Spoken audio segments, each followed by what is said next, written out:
શું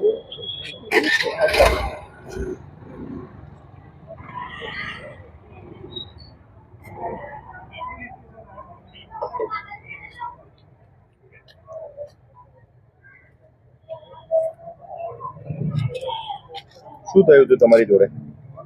મારું નામ વિનોદ બઘેલ છે. હું ઘીકાંટા મેટ્રોપોલિટન કોર્ટમાં વકીલ તરીકે પ્રેક્ટિસ કરું છું. હું આજરોજ વડોદરાથી મારું કોર્ટનું કામ પતાવીને પરત આવતો હતો ત્યારે હું મારા મિત્ર નિલેશ ચોરસિયાના તેમના ઘરે અમરાઈવાડી પોલીસ સ્ટેશનમાં મૂકવા જતો હતો.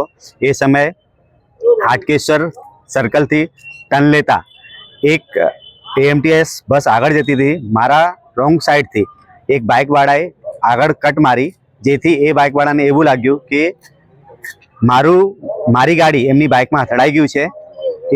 એવું જાણીને એ ભાઈએ તરત જ ગાડી પરથી ઉતરીને મને ગાળો આપવાનું શરૂ કરી દીધું અને મને એકદમ હાથાપાઈ શરૂ કરી દીધી.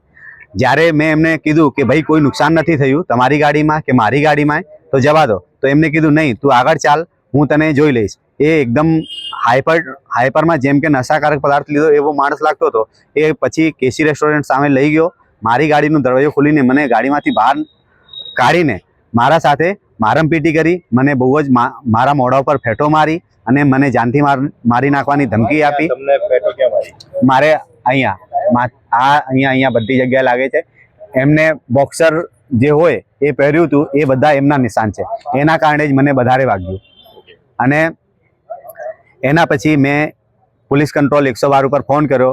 ત્યાં જે પોલીસવાળા હતા એ પણ આવી ગયા અને એમને પછી બીચ બચાવ કર્યો. પછી ગાડી આવતા એ લોકોએ મને ખોખરા પોલીસ સ્ટેશનમાં મારી ફરિયાદ આપવા માટે મોકલેલ છે. અને અહીંયા ખોખરા પોલીસ સ્ટેશનમાં તમારી ફરિયાદ નોંધાવી?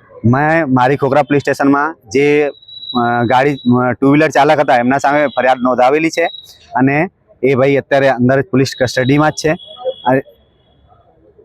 અને તમે મેડિકલ માટે અત્યારે પોલીસે મને મેડિકલ યાદી આપી છે, કારણ કે મારા મોઢા પર ફ્રેક્ચર લાગે છે. એમને કીધું કે તમે સરકારી હોસ્પિટલ કે કોઈ પણ હોસ્પિટલમાં આ મેડિકલ કરાવી લો, જેથી જો તમારી અંદર કોઈ ચોટ હોય તો એ તમને ખબર પડી જાય.